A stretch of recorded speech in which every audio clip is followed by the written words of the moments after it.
अस्सलाम वालेकुम रहमतुल्लाहि व बरकातहू। आज हम रिटायर्ड माइनॉरिटीज़ एसोसिएशन की तरफ से आपको प्रेस मीट कर रहे हैं और थोड़ी देर पहले मीट हुई भी है। इसका मेन मकसद ये है कि हमारा 1 साल हो गया है, नए साल के तौर पर हम डायरी रिलीज़ कर रहे हैं। इस डायरी के साथ रिलीज़ के साथ साथ कुछ हमारे काम करने वाले जो असातिज़ा हैं उनको फैसिलिटेट कर रहे हैं, और वो लोग जो 80 साल पूरे कर चुके हैं और वजीफ़ा ले चुके हैं उनको भी हम सम्मान कर रहे हैं। और मेन वजह यह है कि हम आपको बताना है कि हमारे अपने साथ क्या मुश्किलात हैं और इसको क्या फ़ायदा होने वाला है आइंदा, इसलिए मेन मकसद यही है। और साथ ही साथ और ये है कि हम 2 अशख़ास को बहुत ही इससे इज़्ज़त और तकरीम से उनको वो एज़ाज़ दे रहे हैं, मरहूम एज़ाज़ दे रहे हैं, जिसमें मरहूम क़ायद मिल्लत मरहूम क़मरुल इस्लाम और मानपाड़े साहब हैं। ये लोग ये ख़िदमत आवाम के लिए बहुत ज़रीन हैं, और शायद ही लोग अगर वो आज वो नहीं रहते तो हम इस मुकाम पे नहीं पहुंचते। और अवामी लीडर मारुति मानपाड़े वो तो अपनी ज़िंदगी गुजार दिया, और यहाँ तक कि कोविड में काम करते कोविड से ही गुजर गया। तो इन दोनों की याद में हम उनको फैसिलिटेट कर रहे हैं जी।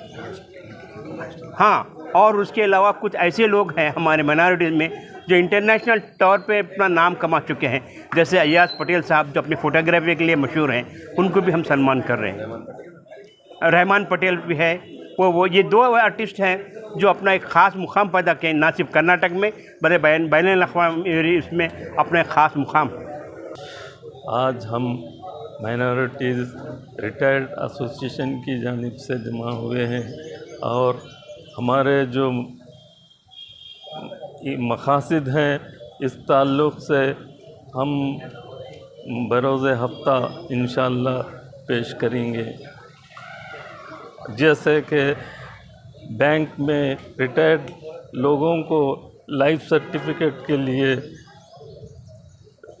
बार बार हाज़िर होने के लिए बुलाया जाता है, और सेंट्रल गवर्नमेंट में 65 साल, 70 साल और 75 साल वालों को 10%, 15%, 20% का ऑर्डर हो चुका है। इसी तरह रियासती मुज़्ज़िफ़ीन को भी ये सहूलत मिले, इंशाअल्लाह दीगर मक़ासिद व मतालिब को भी पेश किया जाएगा। अस्सलाम वालेकुम वरहमतुल्लाहि वबरकातुहू। मैं मोहम्मद मिन्हाजुद्दीन, इस एसोसिएशन का मैं वाइस प्रेसिडेंट हूँ। आपके सामने तफसील से बातें आ चुकी हैं, और अभी जो हमारे साथी कह रहे थे कि सेंट्रल गवर्नमेंट पेंशनर्स के लिए जो सहूलतें दी जा रही हैं वो गवर्नमेंट ऑर्डर हो गया है वहाँ पे। उसके लिए हम यहाँ भी बहुत कोशिश कर रहे हैं एसोसिएशन के ज़रिए कि भाई क्यों ना हमें 65 साल का और 70 साल का, 75 साल, 80 साल का एक ग्रांट तौर पर, या समझिए कुछ बोनस के तौर पर हमें एक इंक्रीमेंट टाइप का एक हमें बेनिफिट मिले। इसकी कोशिश जारी है। हम सेंट्रल गवर्नमेंट के रूल्स के तहत ये हमारी दरख्वास्त हम सरकार पे दाखिल किए हैं, इंशाअल्लाह काम हो जाएगा। हमारा एसोसिएशन का मकसद ख़ासकर ये जो गवर्नमेंट एम्प्लॉइज़ हमारे पेंशनर्स हैं, पेंशन के बाद ज़्यादातर घर में बैठे रहते हैं, उनका रिहैबिलिटेशन वगैरह बहुत कम होता है। उस लिहाज से अगरचे ऐसे एसोसिएशन में वो लोग आ जाएं तो उनका एक तौर पे रिहैबिलिटेशन होता है, और ख़ासकर उनका टाइम पास होता है और कौम की खिदमत होती है। इसी मकसद से यह एसोसिएशन बनाया गया है। अस्सलाम वालेकुम। तो मैं नवाब खान, मौजूद फ़िज़िकल टीचर और इस तंजीम का सेक्रेटरी हूँ। जैसा कि हमारे नायब सदर डॉक्टर साहब और मिनाजुद्दीन साहब सदर साहब ने ये इत्तला दी है, 20 जनवरी को बरोज़ हफ़्ता 11 बजे कन्नड़ भवन में ये हमारी डायरी 2024 की डायरी का रस्म इजरा का प्रोग्राम रखा गया है, जिसमें तीनों एमएलए और डीसी मैडम वगैरह यहाँ पे मेहमान खुसूसी के तौर पर आ रहे हैं। हमारी ये एसोसिएशन से ये ऐसा पहला ये रिटायरमेंट एसोसिएशन है। मैं समझता हूँ ऑल एम्प्लॉइज़ एसोसिएशन के बाद माइनॉरिटीज़ का पूरी रियासत में, कर्नाटक रियासत में ये हमारा पहला तंजीम है जो दिनचर्या ने डायरी रिलीज़ कर रहे हैं। और कई एक प्रोग्राम हमने मुनक़िद किए हैं, जैसा कि गुज़िश्ता साल जो बच्चे एसएसएलसी और पीयूसी में 90 अबव जो मार्क्स लिए थे उन्हें हम बुलाकर तहनीत पेश की है उनकी हिम्मत अफजाई के लिए। उसी तरह से हाल में जो रिटायर्ड हो गए ऑल एम्प्लॉइज़, ऑल डिपार्टमेंट के एम्प्लॉइज़ को जो है ना बुलाकर हम उनकी भी तहनीत पेश की है।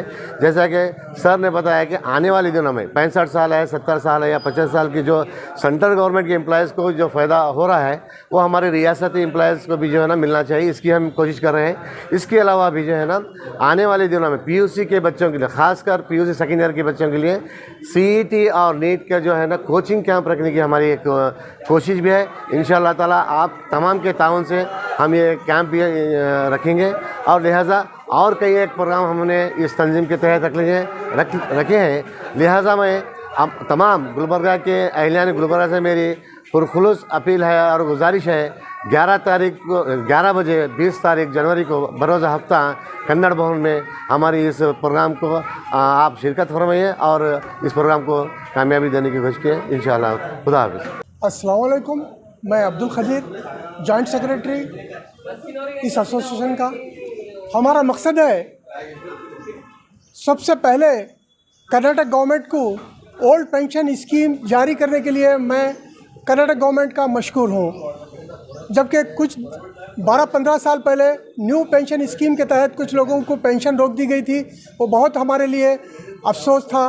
दूसरी चीज़, हमारे अपने पेंशनर्स जो घरेलू हिंसा से परेशान है, घर में बच्चे हो और अपने पेरेंट्स हो, जब इंसान ताकत के हिसाब से और अकल के हिसाब से जब कमज़ोर होता है रिटायर्ड होने के बाद में घर। गुलबर्गा शहर में पहली बार इन फार्म हाउस सेल किया जा रहा है। हागरगा किराज से ताजफंजनाल से किरूर विलेज तक ये 10.5 किलोमीटर पर यह फार्म हाउस बनाया जाएगा, जिसमें आप लोगों को 5 साल तक मेंटेनेंस किया जाएगा सागवान के झाड़ों के साथ, और 5 साल की ईजी इंस्टॉलमेंट पर यह फार्म हाउस सेल किया जाएगा।